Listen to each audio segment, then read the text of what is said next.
what's going on in the NBA because LeBron James will be at Fanatics Fest just up the road here in New York. But the big question being where he will play basketball next season. He has already said he is moving on from the Lakers, but on the list of potential next stops, Philadelphia, Cleveland, Miami, and of course the Bay Area as well. Speaking of, here was Steph and Steve Kerr on the LeBron sweepstakes.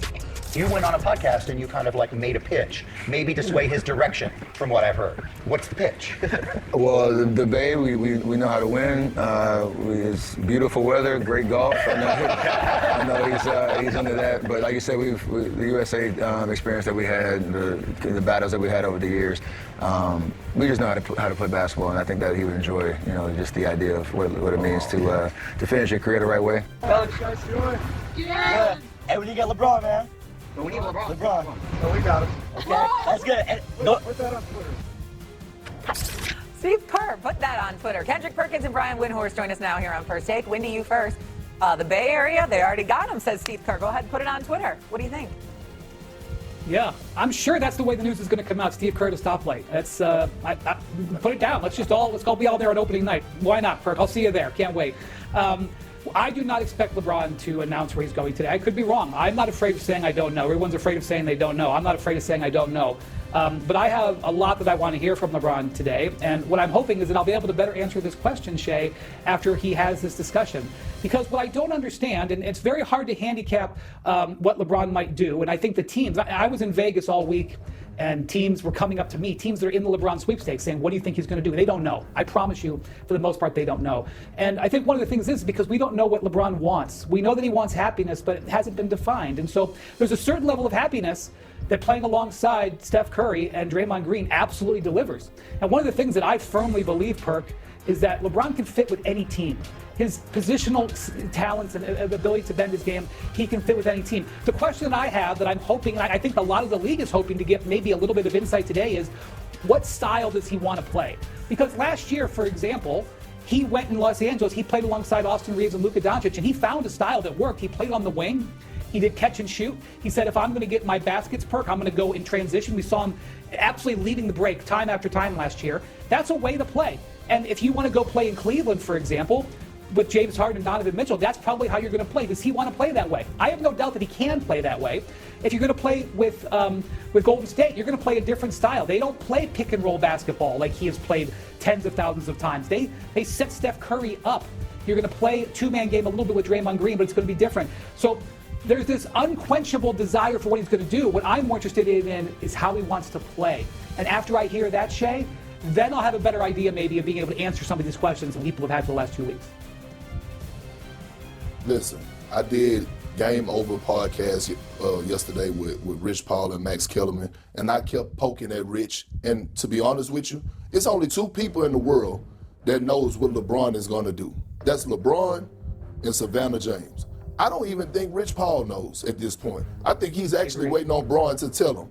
And I believe that Bron is weighing all his options at this point. And Wendy, I miss you. I haven't been on air with you or seen you or talked to you in about a week and a half. But listen, let me ask you this. The one thing, because I've been trying to sniff around myself and do my own research on this to try to figure out what Bron wants and what he's going to do. The one thing I haven't heard LeBron James say is that this is his final year. Yes, he opted out from playing with the Lakers, but he never said this is his last go-round. So then all of a sudden, when I got to thinking about that, I said, well, maybe he does have more options than just going back home to Cleveland or to Philadelphia. Maybe he might take and say, you know what, I may go out west for a year to Golden State or maybe even Minnesota, and then I could return to Cleveland and retire back home the year after that. I don't know at this point, but I do know this, Shay and Wendy, he's holding up my damn vacation. He's spoiling my vacation. He's spoiling my beauty rest. He's spoiling every single thing, every moment, because we want to know. But again, here we are again. LeBron James is still the most powerful player in basketball. Okay, so then, Perk, with that being said, what team do you think makes the most sense for LeBron James to go to this upcoming season? Listen, if he's trying to win and be a missing piece on a winning team that's ready to win now, that team would be Minnesota. Like, just being honest, he would actually fill that void and fill that gap that they're missing since Julius Randle was traded. When you look at what they already have, LaMelo Ball at the point, Anthony Edwards at the 2, Jayden McDaniels at the 3, and then you have Rudy anchoring the defense with Ayo and Dante when he comes back coming in off the bench. and Trey Lyles that they just signed. I thought that was an underrated signing, by the way. But you get LeBron James to Minnesota and fill that void. I don't know if Minnesota is high on this list. I don't know if Anthony Edwards is leaving voice notes on his phone or been blowing his phone up. But it makes the most sense if he's trying to win now. But I would say this, if he goes to Philadelphia, they should be the favorite of coming out of the Eastern Conference. If he does pick the 76ers, they will be the favorite for us coming out of the East. With all due respect to the New York Knicks, the champs, when you look at the pieces that they already have, he would do wonders for Joel Embiid on both ends of the floor and off the floor.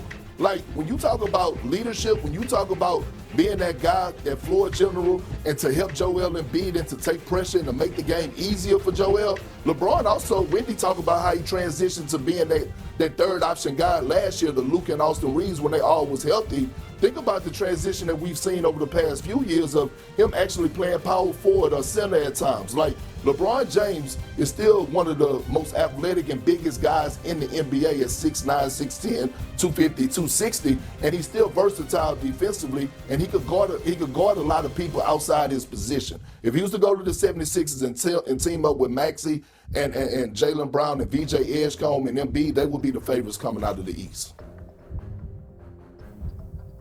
This is the thing, because I don't know how he wants to play, Perk, because I don't know if he liked playing as the third wheel last year. Because for 22 seasons, I watched him be the lead ball handler of his team, basically. There were times where he would have a little bit less, but he was the lead ball handler. That's how he always played. So when you say Philly or you say Minnesota, I see him being 3 or 4 as lead ball handler. I see, like, when you're talking about him playing center or power forward, you're absolutely right. He can do it. Just, I know in the past he hasn't wanted to do it. So the team that makes the most natural basketball fit to me, Perk, is the Heat. If he wants to go play where he would go back into the role as the ball handler, Miami has that role to have him be the primary ball handler. And because they have Bam Adebayo and Giannis Antetokounmpo, they have the guys who can play the big man positions and protect him defensively, because at this stage of his career, he can have moments of good defense, but on the whole, he's not a strong, 48-minute defender. So 2 weeks ago, Perk, I didn't have Miami at the top. I was sort of not even putting them in the top 2 or 3. But the more I've looked at this and the more conversations I had, and I promise you, Perk, I was in Vegas for 4 days this week. I couldn't go anywhere where people weren't talking to me about where LeBron was going. I'm not talking about fans in the casinos. Of course they were asking me. Perk, I'm talking about the teams themselves. Not teams that have a chance to get LeBron. The teams that are trying to get LeBron, okay? Because information for the most part is coming one way. It's coming, they're giving the information to LeBron, not in there. And so these are the questions that these teams want to know. And so you say Philadelphia. I agree.